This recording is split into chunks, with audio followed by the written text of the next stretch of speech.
Joining me now is Jonathan Schanzer. He's a senior vice president for research at the Foundation for Defense of Democracies. Jonathan, the president says he brought up meddling. Putin denied it, but Trump went one step further by refusing to condemn Russian interference. I'm curious, what's your immediate reaction to this press conference? Well, my reaction is this was a series of missed opportunities. Not only did he miss an opportunity to condemn Russian meddling in the elections, we also saw a missed opportunity to take Mr. Putin to task for his activities in Ukraine and Crimea, his presiding over the Syrian civil war, where there's been more than 500,000 people killed and countless others that have been injured or displaced. In other words, we're looking at a malign actor. We are looking at a significant American adversary, and this is a president who prided himself on talking tough and negotiating new deals. We saw none of that today, and that's why I think this was a major missed opportunity. As we heard, CBS This Morning co-host Norah O'Donnell, she said the two actually looked chummy together. So coming into this, who would you say had the position of power, Trump or Putin?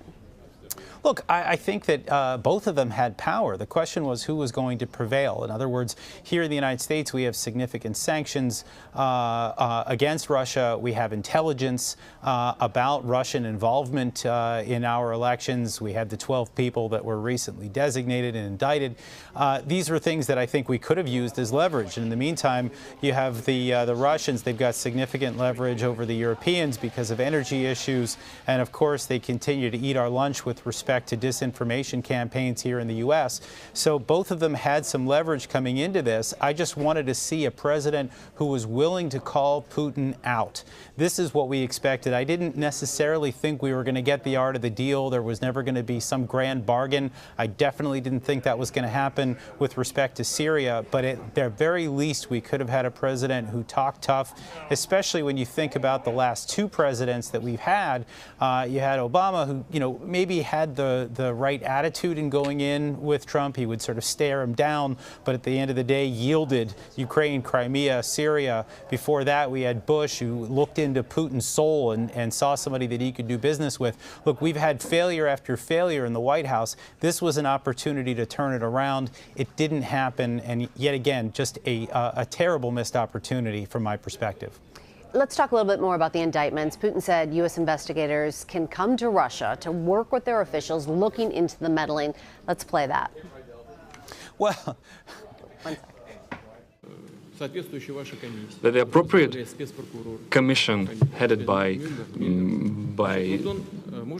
Special Attorney Mueller, he can use this treaty as a solid foundation and send an official request to us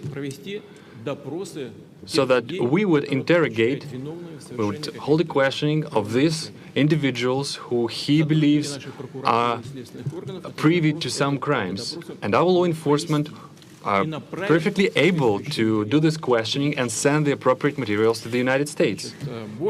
Moreover, we can meet you halfway, we can make another step.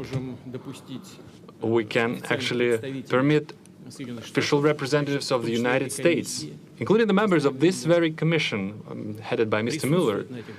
We can let them into the country and they will be present at this questioning. But in this case, there's another condition.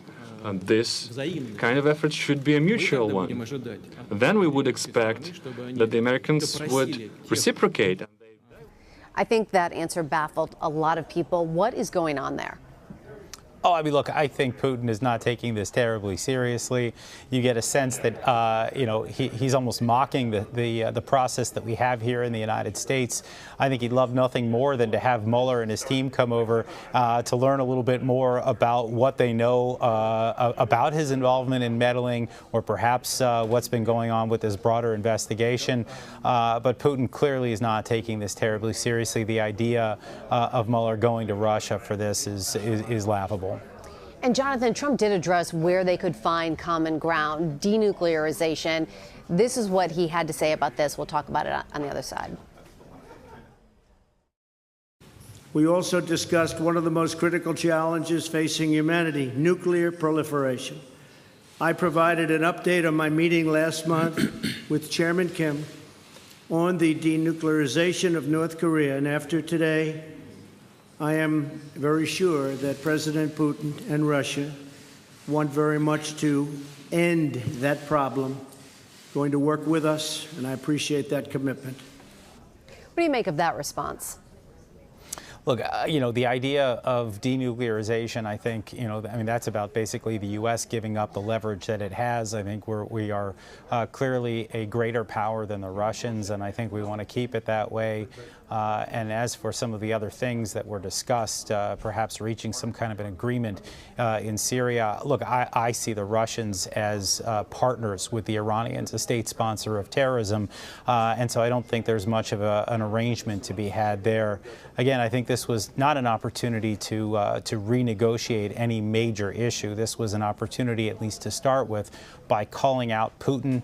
This is what the president should have done. It's what he didn't do, and I think that's why this is going to go down as a tough day for the president. As you mentioned, Syria, both leaders addressed the crisis there. Let's listen to what they had to say about that. As we discussed at length, the crisis in Syria is a complex one. Cooperation between our two countries has the potential to save hundreds of thousands of lives. The task of establishing peace and reconciliation in this country could be the first showcase example of the successful joint work. If we can do something to help the people of Syria get back into some form of shelter and on a humanitarian basis, and that's what the word was, really, a humanitarian basis, I think that both of us would be very interested in doing that, and we will do that. How can both countries work together to address the war in Syria? Is that realistic?